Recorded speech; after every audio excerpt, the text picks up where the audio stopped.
앞으로도 방송에서 계속 쓰여질 수 있는 표현이라고 생각하십니까?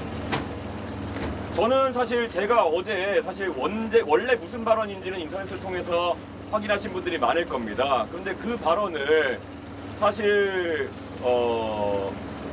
여성 유권자들에게 사과하실 생각 없으세요? 제가 질의응답 중이니까 나중에 발언이십니다. 예, 그 발언을 어떻게 순화해야 될지에 대해 가지고 다른 제안이 있다면 제가 고민해 보겠지만은 그것은 뭐 여러분 함께 해주시면 감사하겠습니다. 저희 언론 인터뷰 간략히 진행할게요. 잠시만요.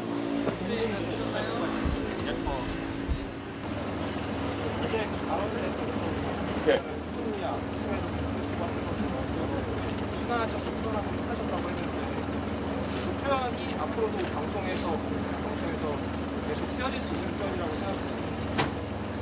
저는 사실 제가 어제 원래 무슨 발언인지는 인터넷을 통해서 확인하신 분들이 많을 겁니다. 그런데 그 발언을 사실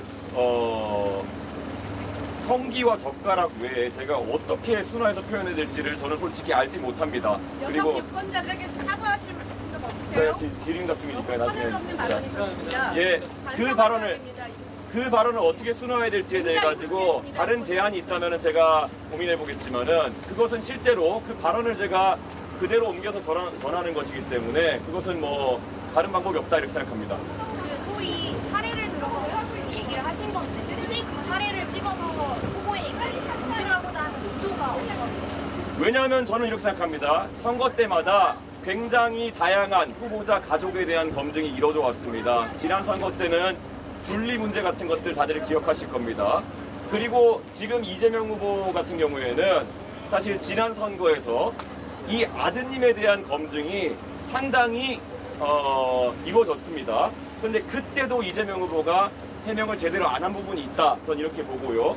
사실 이런 논란이 되는 발언들 같은 경우에는 그때 이미 이재명 후보 측에서도 인지하고 거기에 대해서 발언했던 바가 있습니다. 그렇기 때문에 그때는 괜찮고 지금 와서 이것을 지적하는 것은 문제다라는 인식에는 동의하지 않습니다. 그때도 유효했고 지금도 유효한 지적일 수 있습니다. 후보님, 예. 그 발언의 정확한 출처가 어떤가요?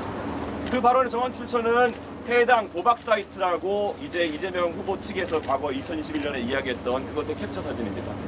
소위 충분한 검증을 통해서 답을 얻고자 하셨다면 예 아니오로 답을 이끌어내기보다는 시간을 할애해 주시더라도 답을 이끌어내셨어요. 저는 충분히 그런 의도가 있었고 권영국 후보님께는 제가 몇 번의 그 답을 주고받으면서 질문했는데 권영국 후보님께서 답변을 거부하시거나 아니면 기준이 무엇인지를 밝히지 않으셨습니다. 아마 저의 질문을 기억하신다면은 이런 문제에 대해서 민주당은 어떤 기준을 가지고 있습니까? 라는 질문이었고 여기에 대해 답하지 않은 것은 권영국 후보이고요. 나중에 권영국 후보가 끝내 답을 거절하시고 이재명 후보는 어떻게 생각하시냐, 동의하시느냐 정도를 제가 시간이 몇 초 남아가지고 물어본 것입니다. 2차 피해자는 결국 그 방송을 시청한 전 국민이라는 시선도 있고요. 거기에 대해서 어떤 의견을 가지고 계신지 궁금하고 또 하나 그 지금 진보당이 그 후보님을 윤리위에 제소한다고 하는데 여기는 어떻게 생각하시는지. 저는 아까 말씀드렸던 것처럼 실제 그 발언에 대해 가지고 제가 원본을 보신 분들 알겠지만은 순화해가지고 제가 표현한 것이고 그에 대해서 어떻게 더 순화해야 될지는 잘 모르겠습니다. 물론 그것을 보시면서 불편한 국민들이 있을 수 있다는 것은 저도 알고 있었고 그리고 그에 대해 가지고는 제가 심심한 사과를 하겠습니다. 하지만 제 입장에 봤을 때는 그것은 그런 언행이 만약에 사실이라고 한다면은 그것은 충분히 검증이 필요한 사안이다 이렇게 보고 있습니다. 후보님, 토론에서 검증되지 않은 발언에 대해서 지적을 하신 겁니까? 어떤 것이 검증 안 됐다는 말씀이세요? 도박 사이트에서 발언을 원본 취지가 도박 사이트라고 하셨는데 그럼 그 발언이 실제인지 아닌지 확인하셨습니까? 2021년도에 이재명 후보 측에서 그 문제가 된 아이디 중에 하나에 대해 가지고 그것에 대해서는 인정한다라는 입장을 낸 것으로 알고 있습니다. 그리고 추가 언론 취재를 통해 가지고 그 해당 아이디와 이번에 문제가 된 아이디가 동일한 카카오톡 아이디로 쓰인 글이라는 보도까지 확인하고 저는 바라는 것입니다. 그래서 다른 분들도 질문할 수 있나요? 혹시 추가 질문 있으신가요? 하나 더 있고 싶은 게 어제 그 발언으로 약간 그 확장성에 저해된다는 지적도 있는데 당연히 확장성에 대한 저해가 있을 수 있다는 지적은 알고 있고요. 하지만 이재명 후보가 지금 선거 과정에서 그런 여러 가지 중요한 검증의 기회를 회피한다는 그런 인식이 있기 때문에 저는 제가 굉장히 표현을 순화해가지고 특정하지 않고 그런 상황에 대한 양당의 기준을 물어보는 방식으로 이렇게 물어봤던 것입니다.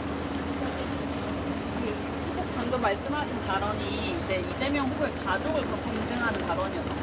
그런데 저도 말씀드리는 것처럼 그 발언에는 보면은 우리가 확단할 수 없는 지점들이 있습니다. 그렇기 때문에 기준을 물어본 것입니다. 그래가지고 그것이 누구를 대상으로 한 것이냐, 그리고 또 누구를 어떻게 한 것이냐, 이런 것들은 당연히 보도의 빈 부석이기 때문에 그것에 대해서 특정하지 않고 제가 기준을 물어봤다고 보시면 될 것 같습니다. 어제 발언 관련해서요. 그 질문을 사전에 준비하신 것인지 그런 식으로 표현하실 거라고 미리 준비하신 것인지 그리고 이런 논란이 있을 거라는 걸 예상하셨나요? 논란은 있을 수 있겠다는 생각을 했지만은 제가 뭐 그걸 의도하진 않았습니다. 있을 수 있겠다는 건 당연한 거고요. 다만 이 문제는 2022년 선거에서도 대두되었던 것이기 때문에 뭐 다른 발언들로 이제 대두가 되었던 것이고 기사도 남아 있지 않습니까? 그렇기 때문에 그것과 동일한 수준에서 언급하겠다는 생각 정도를 했습니다. 없으시면 여기까지 하겠습니다. 감사합니다.